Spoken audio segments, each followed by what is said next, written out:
Hi, welcome to Game Dev London. I'm Chris Payne, and with me is our guest, who is a new addition to the host roster here at Game Dev London. It is Niall Crabtree. Hello. Welcome to Game Dev London, Niall. Thank you for having me. Niall's got an interesting CV because you are both like a digital and board game designer, aren't you? Yeah, that's right.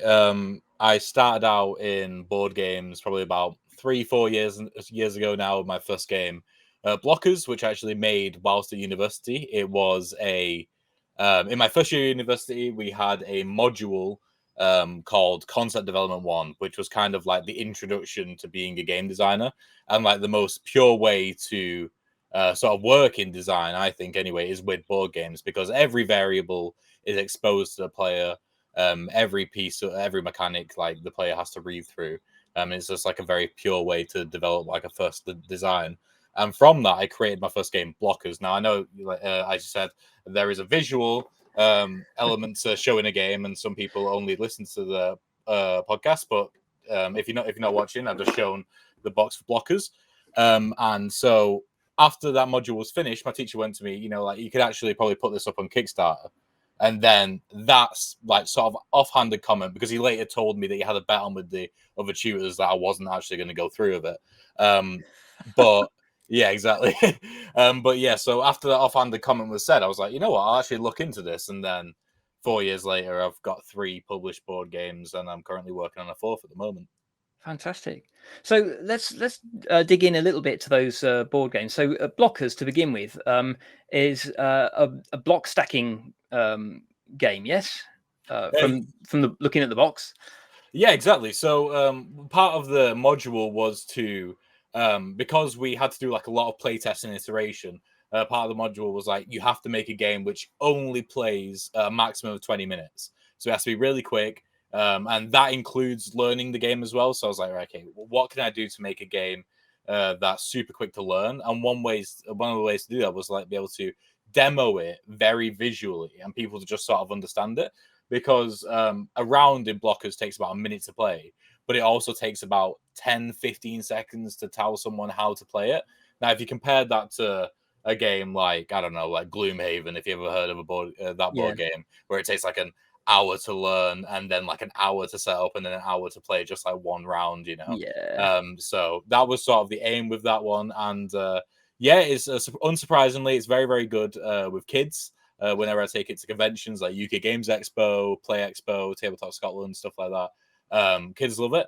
But also adults love it as well, because it's a dexterity game, so you have to like stat blocks up. It's a perfect drinking game, because if, say, for example, if the rule is every time you knock it over, you have to take a drink, then you are going to perpetually get worse at stacking them, which makes you drink more, and that's like the point of a drinking game. Yeah. But yeah, that was my first game.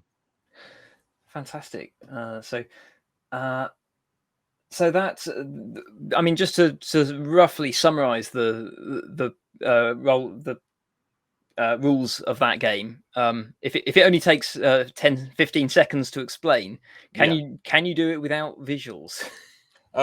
Yes. So at the start of your turn, you flip over a card from the deck of cards, and you see what's on the card, which will be a structure.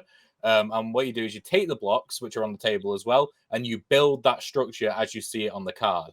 Now, the blocks are different colors, and you have to make sure the orientation matches, and you got to build it up right. Each structure is worth a different number of points, depending on how difficult it is, and you got to try and build as many structures as possible within 1 minute. That is indeed very straightforward. Yeah. In concept. Perhaps not in execution, especially after a few drinks. Yeah, definitely. Fantastic. So what was your next one? So you, having completed that, did you immediately went on to another board game, or? Yes, so I started developing my next board game, which is Food Time Battle in Space. Again, I'll just briefly show the box. It's a much smaller box. I'll describe that to the people listening than Blockers, and that is actually very relevant to the next point.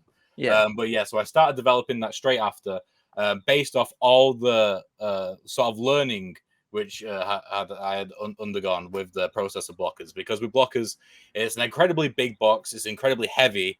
It's got. I thought, oh, I'm going to be a great designer. I'm going to put in 300 cards when the game only really needs like 60. I'm going to offer like 2 different modes, and I'm going to manufacture it in China and get like a bunch of units shipped over. And just all of those were like huge mistakes for my first game. So just because it ended up costing loads of money, the quality had to suffer because of that. Like the components aren't as great as I wanted them to be. Like I love cards which have like linen finish on them and stuff like that, but that had to be scrapped. So with Food Time Balance Base, it's literally a tiny box with 100 cards and a couple of punch board tokens.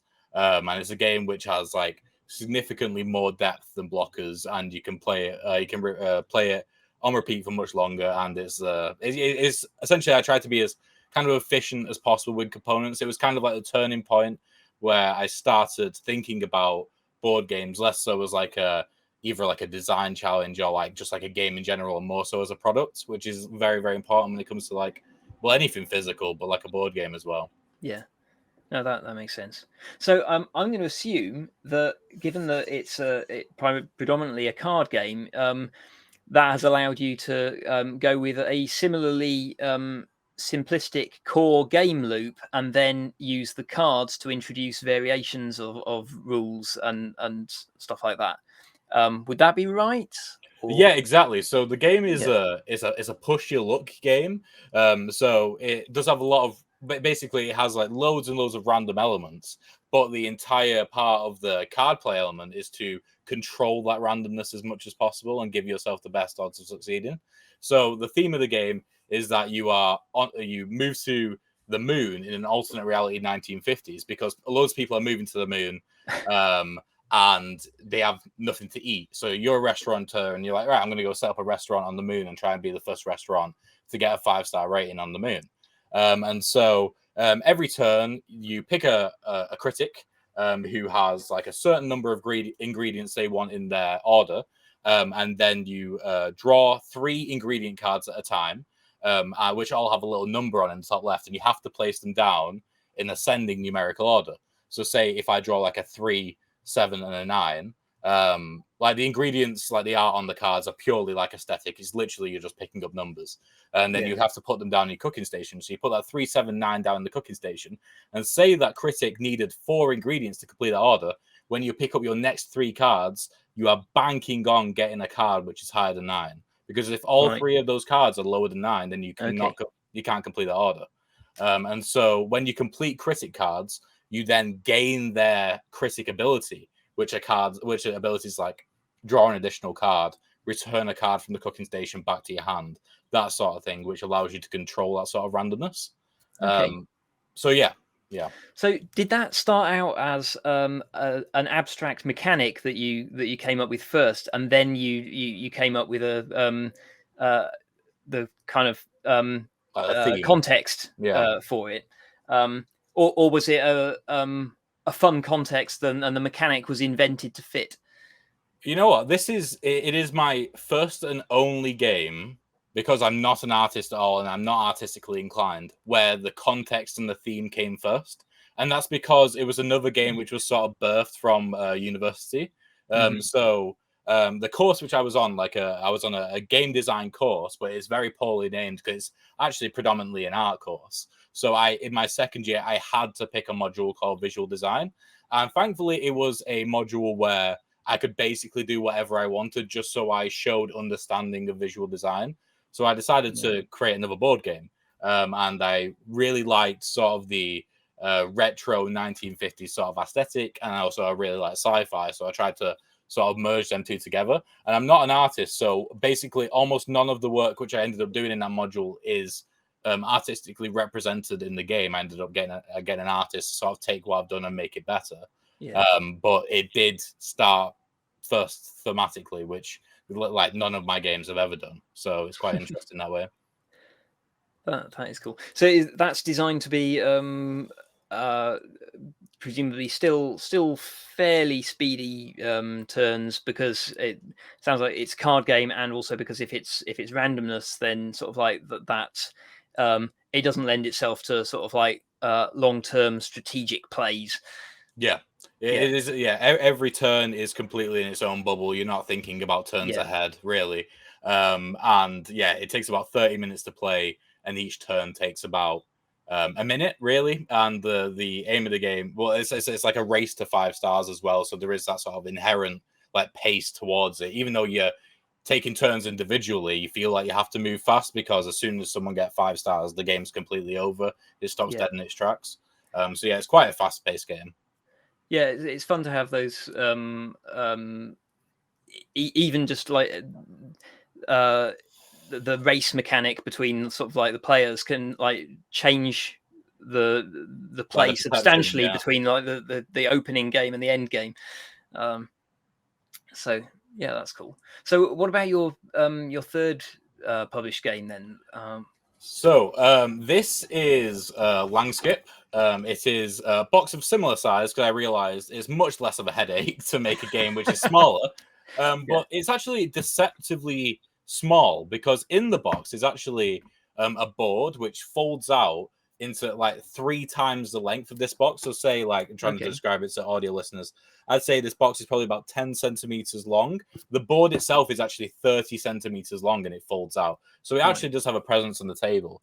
And this game is by far my most successful game with players, with retailers, because of the mixture of like the great artwork coupled with the gameplay as well. Because I don't know if you would have heard of it, but I'm sure like some listeners who are into board games would have heard of a board game called Coup, which is a very like quick bluffing game.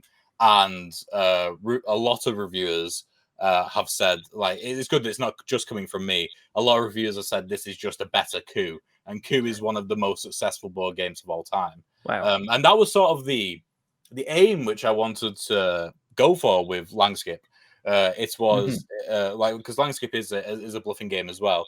I really like Coup, but I hated the player elimination side of things because with Coup, the whole point is that you lie about cards which you play. Like you say that you're going to play a certain card when you could be lying about it. But the problem is the stakes are so high with every lie because as soon as someone calls you out and you turns out you're lying, you're kicked out of the game.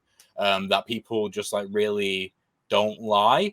Unlike there's this exact same consequence for calling someone out on lying as well. So people just end up telling the truth and not. There's no really that interaction. Whilst I mean, even if there is, then people are still kicked out of the game and they have to watch other people have fun. So what I decided to do is I decided to create sort of the Mario Kart of bluffing games where no one gets eliminated. Anybody can win at any moment. And I think that's resonated quite a lot with players because Coup came out in 2011. It's kind of been unrivaled in that small card game, bluffing game sort of space. So I wanted to create Langskip to sort of like offer that. If you don't like player elimination, then this game is just a better version of Coup. And yeah, it's a game which plays in about 30 minutes. It's the first game which I've made where I could get it out now and I could have fun with it, considering I designed it. Like that's quite rare for me anyway. Like for example, if I played Food Time Battle in Space, like I'd probably win, but because I know all the mechanics, but I wouldn't have too much fun with it. But with Langskip, it's a great laugh every time. And yeah, it's probably the design which I'm most proud of because it's so like tight and there's no nonsense. It's literally 18 cards. But yeah, that's by far my most successful game, and I've sort of taken everything from Langskip which I've learned, and I've not only taken that into my next board game which I'm working on at the moment, but I've taken that into the video games which I make as well. That's interesting. So you mentioned Mario Kart. I was just wondering, does Langskip have like a kind of rubber banding mechanic that kind of keeps the winners from getting too far ahead of the losers during play? That can kind of happen naturally as people tend to gang up on the winner to stop them winning. But is there anything baked into the design? So just to before I go into that, to quickly describe the game a bit more. So you play basically you're on a board which has spaces 1 to 20 on it, and it's a thin long board. And so you move up spaces by playing cards, and every card allows you to move up spaces. And so, say for example, like there's a lot of cards. For example, it's a Viking themed game, so all the cards are Norse gods. So, for example, Freya, depending on how many spaces are between, like how many players are ahead of her, she gets to move more. So it's like the card says move one space. If for every player that's ahead of you, move one more. So if you're at the back, then you could move like 3 forward if there's like 2 players in front of you, for example.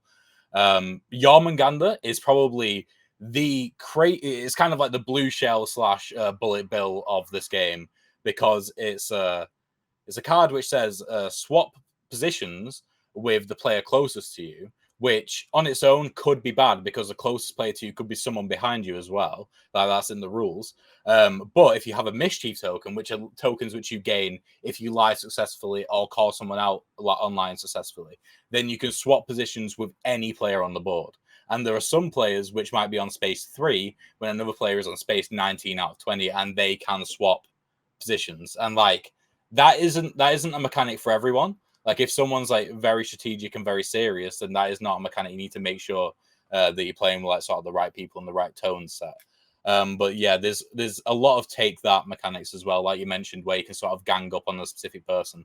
Like there's mechanics where you can force a player to discard their hand if you know they've got a good hand. There's mechanics where you can steal their mischief tokens, which make them less powerful because a lot of cards rely on mischief tokens to actually make them powerful. So yeah, it is a game which is unabashedly like fun, and it's not afraid to make people annoyed. But that's something which I decided from early on, though. Yeah, that can, getting annoyed at the other players is can make things enormously fun, especially if there's a lot of like twists and turns. It's nice to have players like bobbing around the leaderboard so that it's and the thing is as well is that like it's not like it's actually slightly more forgiving than Mario Kart, because like with Mario Kart, if you get like knocked to the back, then that could just be kind of you just trailing around for the rest of the game. But with Langskip, because as well, like unlike Coup and unlike games like Love Letter as well, the deck gets reshuffled multiple times per game, so that even if like there's only 2 Jormungandrs and they've both been used, once that deck gets reshuffled, those odds of you getting a Jormungandr again like increase. So there is always that chance until someone hits that 20 space that you could come back and win, even if you've already been knocked down. So yeah, it is a bit more forgiving in that way. that looks great. I'll keep an eye out for that one. So those 3 have all are all released. What are you working on now? So at the moment, I am working on a game called Fatal Knockout. Now, this game is a tiny bit more visual. I feel like for people who are watching the podcast, I should just sort of show it off anyway, but we'll try and describe it as best as possible. Now, my past 2 games have been incredibly tiny, like very small games. You could even fit Food Time Battle in Space in your pocket if it was deep enough. This game, however, is bigger than my head. This is a huge, humongous box. That is a huge box. And the reason why is because the contents would actually only fit in about half of it. Now, the other half is for expansions down the line. But the main reason for it is actually a gimmick, which I will demonstrate and try to explain as well. But it is the actual box itself turns into an arcade cabinet. So the game is a fighting game, which is which is sort of like inspired by games like Street Fighter and Tekken. Sort of like if you were going to the arcades in like the 90s, you'd like roll up and be able to like play one of these games. And I wanted to make it so that the actual box itself was an arcade cabinet. And so yeah, that's what it is. It's a fighting game. The actual gameplay itself isn't too complicated to get into, but the game is it has a lot of depth. Like it's a game which is like incredibly difficult to master. But it's like kind of easy to get into, which is quite kind of the sweet spot that you want for a game which like could warrant like expansions down the line, because you want people to continuously keep playing it to try and get better. This is my first game where I'm actually trying to make a strategic game which will be worthy and work in a tournament setting as well. Like I would love to be able to go down to a board game cafe or whatever and be able to like actually run a tournament, because like in a fighting game, you can pick and specialize as different fighters. So the base game is going to come with 6 fighters, and they all fit into like standardized fighting game archetypes, like a zoner, so like they're focused on staying away and doing damage from a distance. You got a grappler who wants to close the gap and grab you. They have a rush down, which is really good at like running around the stage, but doesn't have like that great damage. And so, even though this box is like huge, it will actually come with a baggie and a smaller version of the board, so you can actually kind of like landscaping how it like fits in that small box and like folds up. There will be a smaller version of the board which can fold up. You can stick it in the baggie, as well as the deck of cards and the cardboard standees as well. Oh, so you can travel with it. Yeah, exactly. That's because that's the thing. Like, it's a great gimmick, but it sort of contradicts my mission of wanting to make it into a tournament game. So yes, I've managed to be able to find a way where it can kind of cater to both. Like, if I was to buy this game, I would love to have it like on display sort of all the time as it's set up. But like, if I was taking this to a tournament or just taking this around to a friend's house, I would rather just like take my board and take a deck for me and maybe a deck for the friends, and then just go with that. You know, that would be much easier. But yeah, the plan is with 6 fighters, and then like there's also a planned expansion with like 4 additional fighters as well to sort of give it like a really deep roster. Yeah, that's really nice. Cool. So, and so, what's the status of that? Because I mean, obviously, it's physically produced. So, are you? You've presumably been through the like process of like fine tuning the rules and everything. What stage is it at? Well, actually, what I did with this one is I thought that it was very important because of the gimmick to get a early prototype made. So this is there's only actually 2 of these which exist. And so, yeah, I made 2 prototypes to be able to take to conventions. One as like a display piece, and another one as like you can sit down and like actually play this game as it is now. Even since this was made, probably about 2 months ago now, maybe like a month and a half ago, the rules have actually changed like quite drastically. So you can actually sit down and play like an old version of this game, but there will be new physical prototypes made. I think the schedule for that is like August, September at the moment. But yeah, with this game, this is a game which is going to be like, if you looked on the Kickstarter for Landscape or Food Time Balance Space or Blockers, you'll see that they were successful. They did fund, but they weren't at sort of the level that you'd see like a sort of like an average successful Kickstarter to be of like a, you know, like 500 to 1,000 backers. With Fatal Knockout, the aim is to get there and past that level. So I'm working with a company called ShipQuest, who are very well respected in the industry. They're going to be doing marketing, and they're going to be distributing the game. So like people like what's important is that like I want this like package to be sort of like as convincing and reliable as possible. And if you get a game delivered from ShipQuest, you know it's going to be in great condition. I'm working with a bunch of marketing teams, and I'm really sort of taking my time with this one. The release date, which is very much on paper, which is like half crumpled up and with very fine pencil and like a rubber right next to it, is about March. But that could change like a kind of any moment. But the aim is for March 2023 with that. So yeah, but yeah, that's Fatal Knockout. Fantastic. And of course, alongside all of this, you've got all of your digital projects that you've been working on. So not just board games, but working. Is it a VR project you're working on at the moment? Yeah, so I can't really talk about it too much at all. What I can say is that I'm currently like, because what I want to do is like coming on as a host for this podcast. I do want to talk about being in industry, because I'm like in a very privileged position.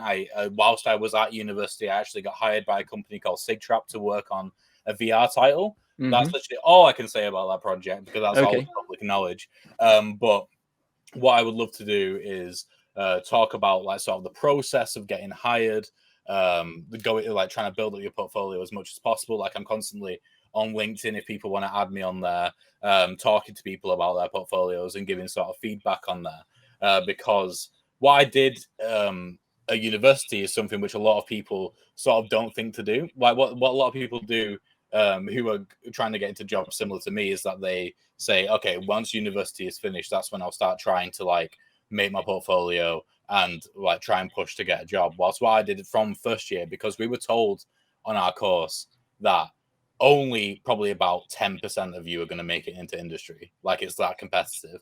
Yeah. From first year, I decided, I'm going to build up my portfolio as much as possible. And that's why the board games exist. But Right. so I'm working at Sig Trap at the moment. But I also work on digital games sort of all the time on the side. Like as part of my final year project, I worked on a game called Lethal Deal, which, funnily enough, does include cards, but it is a first-person shooter deck Yeah. building game. So what it is, it's like the way I sort of describe it is it's Doom meets Slay the Spire. So it's like fast-paced FPS gameplay in an arena-style level, but it also involves card play as well. And how that works is that you, whenever you have to reload, you actually draw cards, and each card gives you an amount of ammo. But each card also affects your gun in different ways. So, for example, there could be a card which is just plain that says +4 damage. But there could be another card which says for each consecutive bullet you hit, you get 1.05 times damage, which can lead to some insane builds. And I think I've seen some with like 1 billion DPS before, because if people can chain it so that they constantly build up DPS, and they keep getting ammo drops from like enemies and stuff like that, then you can just sort of keep going, which is like part of the fun of it. But yeah, that game was like took 3 months to make, and we submitted it for a bunch of awards. I don't know if you're aware of like Game Republic or anything like that, but it won best art and animation. Well, it won second place for best art and animation, second place for best team, first place for best audio. We submitted it to the rookies as well, and it won an excellence award at rookies, and it's currently a finalist. So it's a top 25 projects for Game of the Year at the rookies, which is if viewers are not aware of what the rookies is, it's a competition where basically anybody in the entire world can submit a project, as long as they have 1 year or less experience in the video game industry.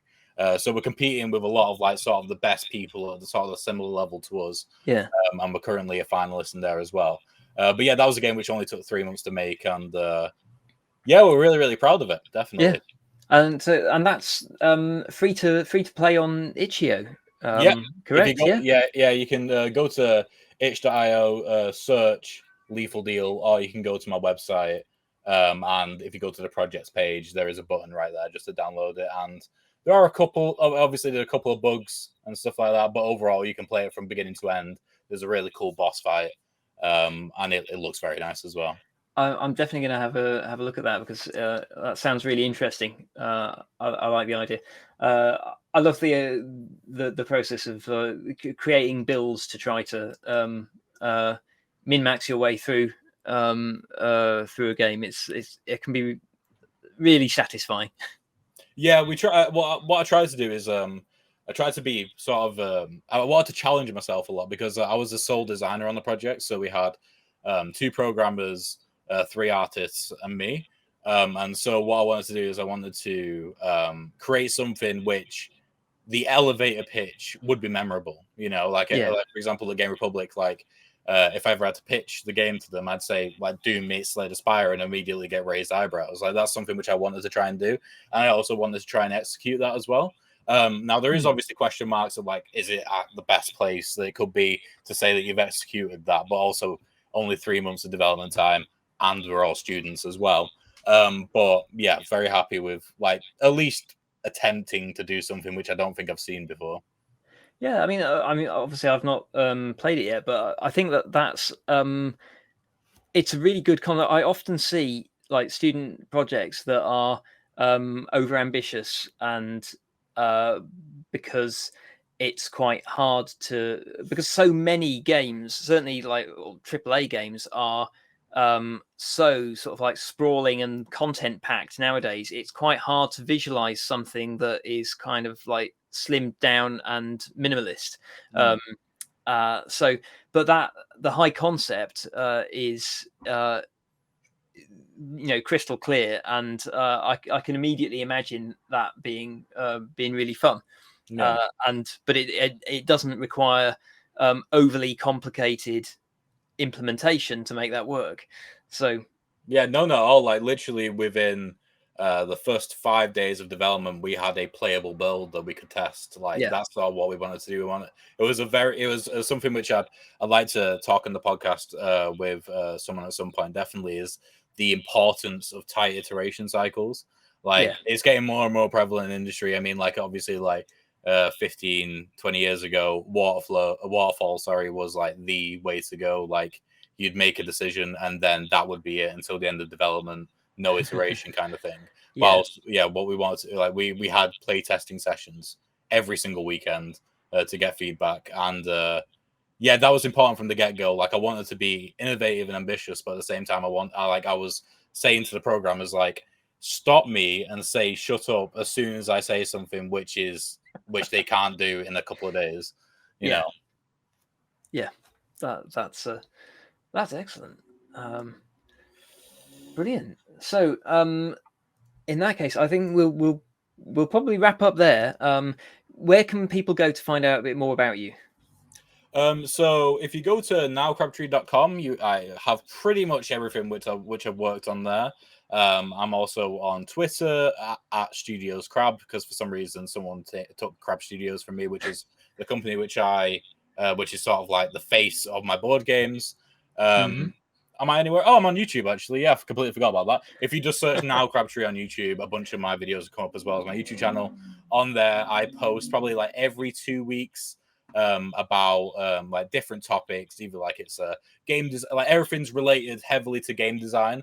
Because when I was at university and I used to go on YouTube, if I typed even if I typed in game design, it would only be programming or art that would come up. No one, apart from like obviously Mark Brown and Adam Millard, no one really talks about game design, especially with relating to industry. So I'm making content specifically for game designers. But also, I recently, my most recent video was about like I just mentioned, Mark Brown. Then the Game Makers Toolkit Game Jam, which myself and the same team that made Lethal Deal took part in this weekend, which is a good watch because you get to see the game from beginning to end, and you get to see us all lose our minds because it's a 48-hour game jam. And again, we tried something incredibly ambitious. So yeah, go see how that fantastic. ends then. Brilliant. Okay, well, thank you very much for joining me, Niall, and I look forward to hearing you talking about design on the podcast. Yep, sounds good. Thank you for having me. Thanks for joining us. If you enjoyed this, please pop along to gamedev.london, where you can find links to more of our podcasts and to our Discord community, where you can come and chat about game design or any other aspect of video game development, or indeed board game development. Until then, see you next week.